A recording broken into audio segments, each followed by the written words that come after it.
Ketemu lagi di kuliah sistem tertanam. Topik kali ini kita akan membahas tentang finite state mesin. Sebelumnya kita sudah membahas tentang rangkaian kombinasional dan regular sequential circuit, di mana kita lihat pada rangkaian kombinasional, output itu adalah fungsi dari input saja. Sedangkan pada rangkaian regular sequential, output itu adalah fungsi dari input dan state internal. Jadi di sini dibutuhkan sebuah rangkaian memori untuk menyimpan state internal yang akan dikontrol oleh sinyal clock. Jadi kalau kita lihat di sini, transisi state dari rangkaian ini menunjukkan pola yang regular. Jadi beberapa contoh yang sudah kita pelajari di sebelumnya adalah contoh regular sequential circuit ini adalah counter dan shift register. Finite state mesin atau yang sering kita singkat dengan FSM itu digunakan untuk memodelkan sistem yang transisi di antara sejumlah state internal yang terbatas. Jadi di sini mirip dengan sequential circuit juga, tetapi di sini transisinya lebih kompleks. Tidak seperti sequential circuit yang state transisinya itu adalah terstruktur. Jadi transit state di sini tidak menunjukkan pola berulang yang sederhana dan tergantung kepada current state dan external input. Finite state mesin berperan sebagai kontrol pada sistem digital berskala besar. Jadi dia berperan, nanti PFSM ini akan berperan untuk memeriksa komen dan status eksternal dan mengaktifkan sinyal kontrol yang tepat untuk mengontrol operasi jalur data yang biasanya terdiri dari regular sequential komponen. Jadi nanti di chapter selanjutnya kita akan membahas tentang finite state mesin dengan jalur data.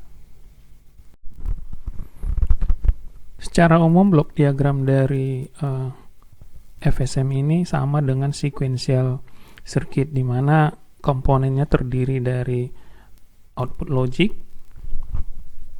Di sini juga ada output logic, kemudian ada next state logic, di sini juga ada next state logic, dan kemudian ada state register ya. Di sini juga ada state register. Nah, FSM ini dikatakan sebagai mesin Mili jika outputnya hanya sebagai fungsi dari input ya, dan state sekarang.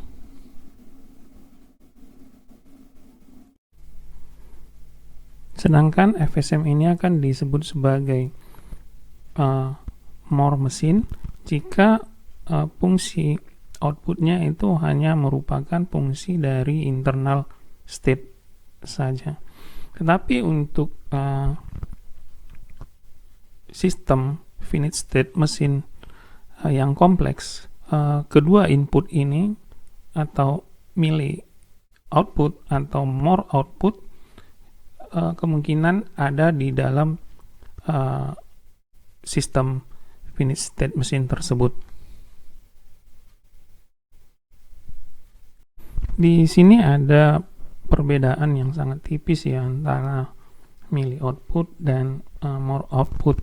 Nah, kita harus memahaminya sehingga nanti kita bisa merancang sistem kita dengan baik dan bisa memisahkan antara logic Mili dan logic Moore.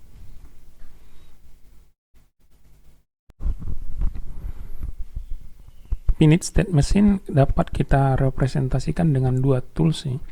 Pertama dengan abstract state diagram, nanti kita katakan di sini diagram state diagram. Selanjutnya state diagram. Yang kedua adalah algorithmic state machine chart, atau nanti kita penyebutannya adalah ASM chart. Nah, kedua tools ini kalau kita lihat sama-sama mengcapture dari inputnya, input di sini, output, kemudian state, dan juga transisi dari state tersebut. Di sini kita lihat transisi dari state tersebut.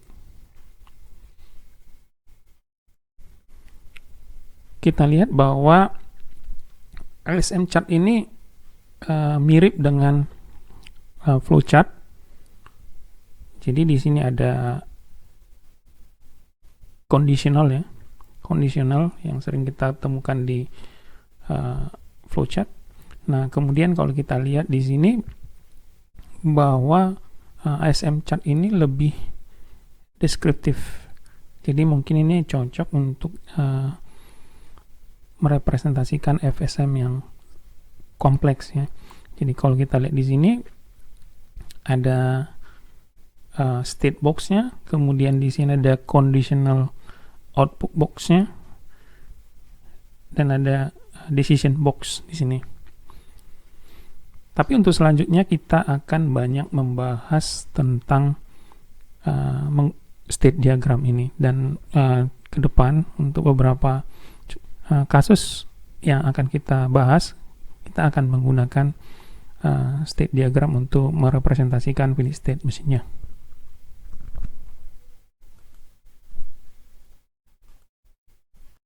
Kalau kita lihat lebih detail, state diagram ini terdiri dari node ya, atau lingkaran yang digunakan untuk merepresentasikan state. Sedangkan garis atau panah ini, atau kita sebut sebagai busur karena nanti waktu menggambarkannya dibuat dalam gambar melengkung ya, seperti busur, itu menyatakan sebagai, merepresentasikan sebagai transisi ke state selanjutnya. Nilai keluaran Moore ditempatkan pada lingkaran karena nilai ini hanya tergantung kepada current state, sementara nilai Mi itu dikaitkan dengan busur ya, dengan transisi selanjutnya, karena dia tergantung kepada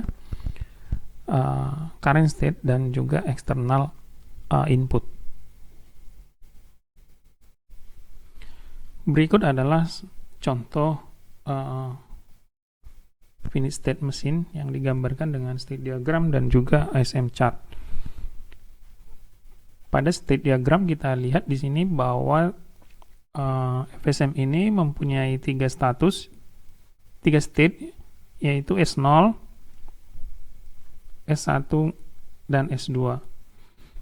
Nah, kita lihat di lingkaran ini ada assign nilai untuk E1, dan demikian juga yang terjadi di state S1. Jadi kita lihat di sini bahwa ada sebuah more output ya, output yaitu Y1, dan kemudian ada satu mili output yaitu signal Y0. Nah, kemudian di sini ada 2 external input atau input eksternal, yaitu A dan B. Nah, bagaimana kita membaca diagram tersebut, diagram ini? Nah, kita perhatikan bahwa di sini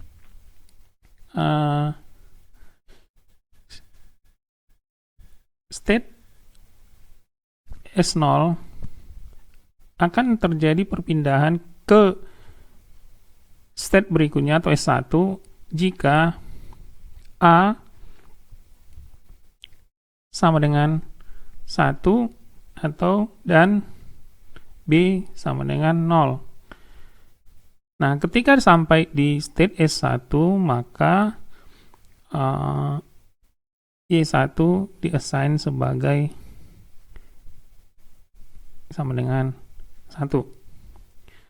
Nah, S1 akan tetap, kita lihat di sini yang melengkung ini, S1 akan tetap state tetap ke S1 jika A sama dengan 0.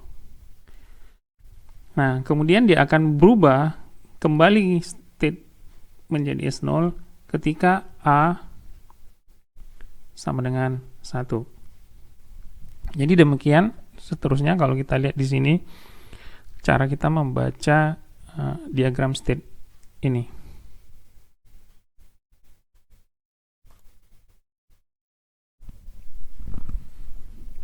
Bagaimana kita mengimplementasikan finish state machine ini dengan menggunakan VHDL code? Jadi kita kembali lihat blok diagram dari FSM seperti ini. Jadi kita lihat di sini ada input ya yang menjadi eksternal. Input ada clock, kemudian ada outputnya milli dan more output. Kemudian kita lihat di sini ada yang eksternal ini input output ini nanti akan kita implementasikan di port ya. Kemudian ada internal signal, ada state next sama ada dua ya state rec.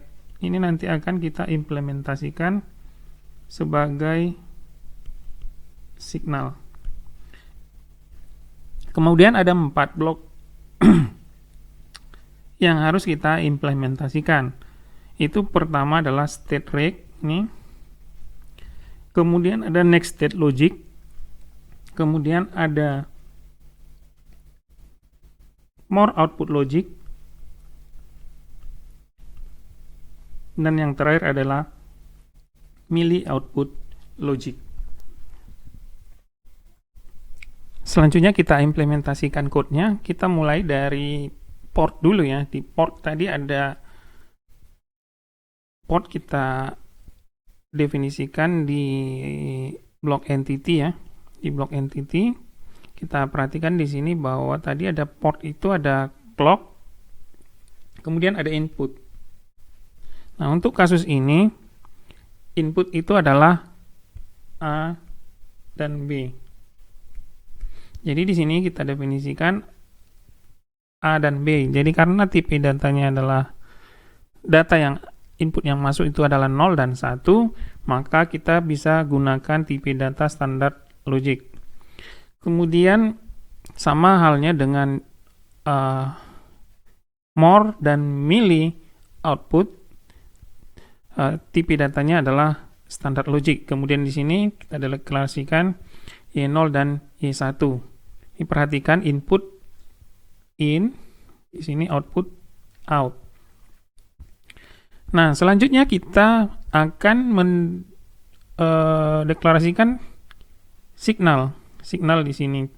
Nah, tapi sebelumnya kita definisikan dulu tipe data untuk signal ini sebagai tipe data enum ya.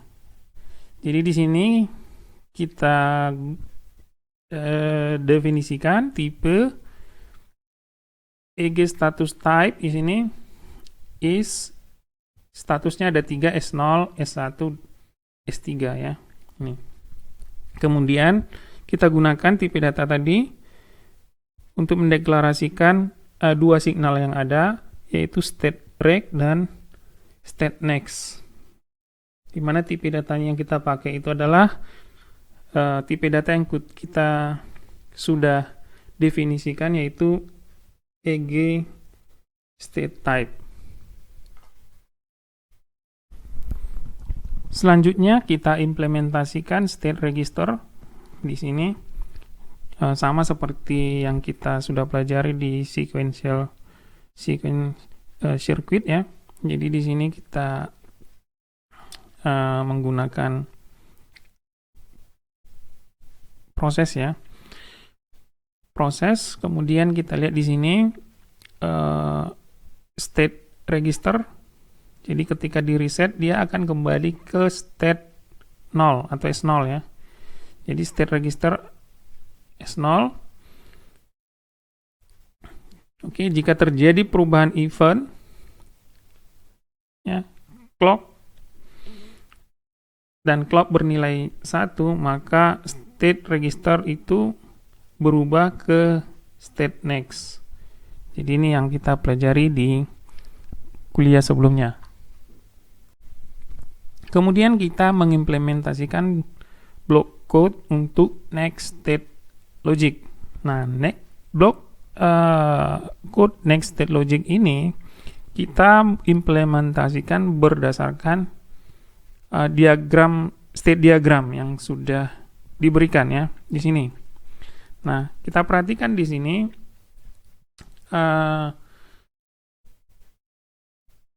ada terjadi beberapa perubahan state diagram ya, dari S0 ke S1, dari S0 ke S2. Nah, kita perhatikan di sini status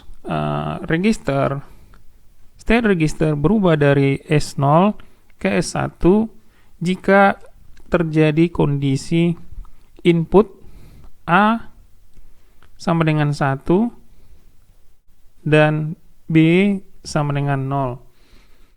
Nah, sedangkan terjadi perubahan status state ya dari S0 ke S2 jika A sama dengan 1 dan B sama dengan 1. Nah, di sini kita implementasikan ketika terjadi, jadi di sini menggunakan case ya. Ketika status S0 itu ada kemungkinan terjadi perubahan ke S1 dan ke S2. Kita perhatikan. Ketika A sama dengan 1, ini kita if conditionalnya kita perhatikan, dan B sama dengan 1, artinya dia masuk ke kondisi ini, maka state next itu menjadi S2. Oke. Nah, tapi kalau B sama dengan 0, artinya dia masuk ke state S1 ini. Nah, sedangkan kondisi yang lain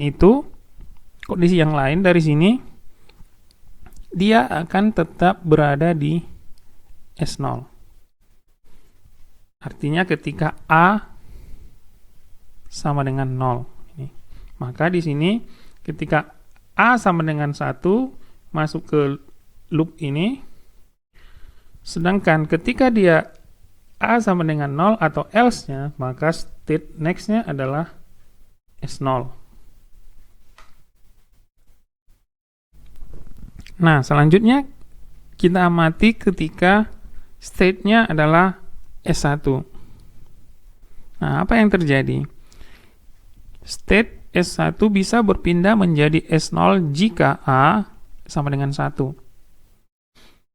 Nah, jika A sama dengan 0 ini, maka dia akan tetap kembali ke S1. Nah, bagaimana kita mengimplementasikannya? Kita menggunakan kondisional di sini, kita cek itu adalah input A-nya. If A sama dengan 1, maka state next dia ke S0. Nih. Sementara else-nya itu state register, state next-nya itu tetap ke S1. Jadi ini kondisi yang ini. Nah, untuk state S2 kita perhatikan di sini. S2 kita perhatikan ketika state-nya S2, dia langsung kembali ke S0. Jadi makanya kita implementasikan di code-nya, state next itu adalah X0.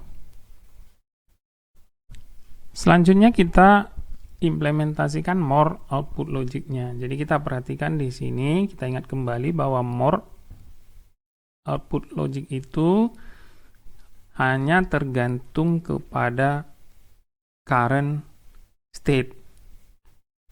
Jadi kalau kita lihat di sini, karena dia hanya tergantung kepada current state, maka parameter masukannya di sini adalah state register.